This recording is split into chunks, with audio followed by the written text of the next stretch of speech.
Hello and welcome to my YouTube channel genius mind. और आज की इस वीडियो में हम स्टार्ट करेंगे the difference between mass and weight. Gravitational का पार्ट है साइंस 1 का, difference between mass and weight. बहुत ही सिंपल एग्जाम में आपको ये 2 मार्क्स के लिए पूछा जाता है। 2 मार्क्स के लिए पूछा जाएगा तो सिंपली आपको 4 पॉइंट्स लिखने, 4 पॉइंट्स मैंने जो यहाँ पर लिखे आप वही लगा सकते हैं। एक आध 2 एक्स्ट्रा पॉइंट आप याद कर सकते हैं फ्रॉम योर मास्टर की। तो चलिए एक एक पॉइंट को हम समझ के लेते हैं, देखिए क्या बोलते हैं। What is the difference between mass and wait?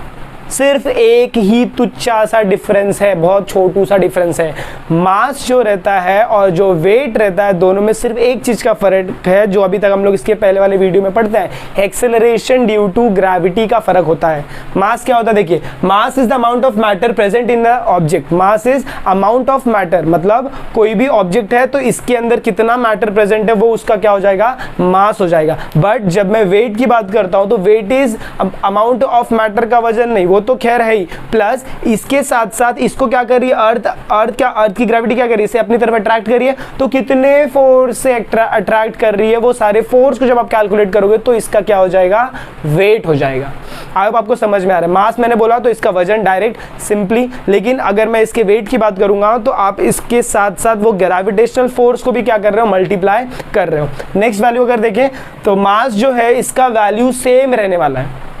अगर मैं अर्थ पे मेरा मास 10 kg है तो अर्थ के बाहर मैं किसी भी प्लैनेट पे जाऊंगा तो मेरा मास जो रहेगा वो क्या रहने वाला है?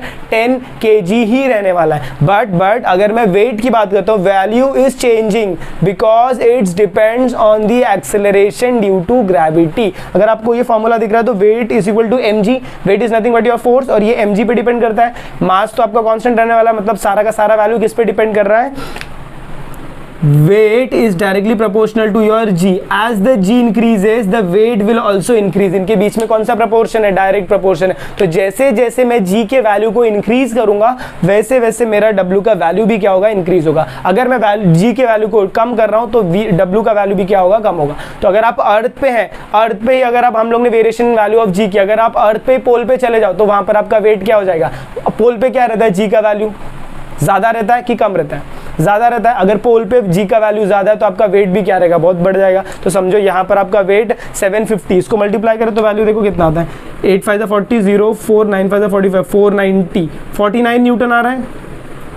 49 न्यूटन। तो अगर समझो आपका वेट यहाँ पर कितना? 49 न्यूटन है। तो जैसे ही आप पोल्स पे जाएंगे तो ये वैल्यू में चेंजेस आएगा, ये वैल्यू में चेंजेस आएगा, तो आपके वेट में भी चेंजेस आ जाएगा। सपोज आप इक्वेटर पे मूव कर रहे हैं तो इक्वेटर पे आपका जो वैल्यू ऑफ जी रहता है वो क्या रहता है? कम रहता है। अच्छा, अगर वैल्यू ऑफ जी कम है तो वेट भी आपका कम हो जाएगा। तो अगर आपने पोल पे मेजर किया तो इसीलिए बहुत सिंपल पार्ट रहता है कि जब आप इक्वेटर पे रह रहे हो तो इक्वेटर से अगर समझो आपने 2 किलो सोना खरीदा गोल्ड, और उसका वजन आपने किया और फिर वहां पर लेके जाके आप उसका वापस वेट निकाल रहे हो तो वो बढ़ जाएगा, मतलब अमाउंट में आपको इनकम एक्स्ट्रा मिलेगा।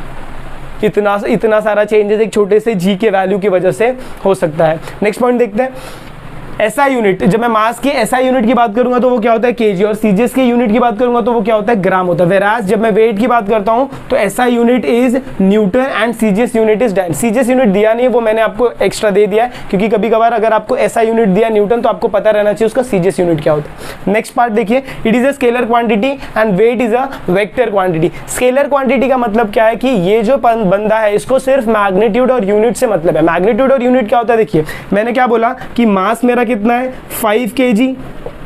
अब ये 5 kg में ये जो वैल्यू है ये मेरा क्या हो जाएगा? मैग्नीट्यूड हो जाएगा, और ये जो हमारा पार्ट है ये हमारा क्या हो गया? यूनिट हो गया। तो जब भी मैं स्केलर की बात करता हूं तो स्केलर क्वांटिटी में सिर्फ मैग्नीट्यूड प्लस यूनिट आता है। बट जब मैं इसकी बात करूंगा तो यहाँ पर मैग्नीट्यूड भी आएगा, यूनिट भी आएगा, प्लस डायरेक्शन भी आएगा। अच्छा, अभी डायरेक्शन कहाँ से आएगा? किसका डायरेक्शन? ये देखो ये जी है ना, जी का डायरेक्शन क्या होता है? वर्टिकली। इसके पहले हम लोग ने वीडियो में किया वर्टिकली डाउनवर्ड। और अगर ये वर्टिकली डाउनवर्ड है तो वेट भी कहाँ जाएगा? हमेशा वर्टिकली डाउनवर्ड। इसीलिए इफ इसमें जी वेक्टर होने के कारण आपका जो वेट है, वेट भी आपका क्या रहता है? वेक्टर क्वांटिटी रहता है।